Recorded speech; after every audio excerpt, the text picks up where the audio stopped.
শুভ জন্মদিন। তোমরা নিশ্চয়ই ভাবছো জন্মদিন কার। তোমাদেরকে এই ভিডিওর মাধ্যমে সব কিছুটাই দেখাবো ও জানাবো। এই যে রুম তোমরা দেখতে পাচ্ছ, প্রায় 300 পিস বেলুন দিয়ে ডেকোরেশন করা হয়েছে। এই 300 পিস বেলুন আমরা নিজেদের হাতেই সাজিয়েছি সারা রাত জেগে। হ্যাঁ বন্ধুরা, সারা রাত লেগে গেছে রুম সাজাতে, যার জন্য রাত জেগে এত পরিশ্রম করে রুম সাজিয়েছি সে আমার ভাগ্নি। তো বন্ধুরা, এই বেলুনের ডেকোরেশন কেমন হয়েছে তোমরা অবশ্যই কমেন্ট করে জানিও।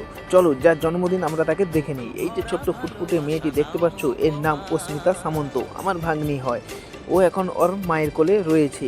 ও সম্পূর্ণ প্রস্তুত কেক কাটার জন্য। এই যে বেলুন হাতে ছোট্ট মেয়েটিকে দেখতে পাচ্ছ, এই আমার মেয়ে। ওর বোন অস্মিতা সামন্ত দুজনেই একসাথে কেক কাটবে। চলো আমরা এখন দেখে নিই।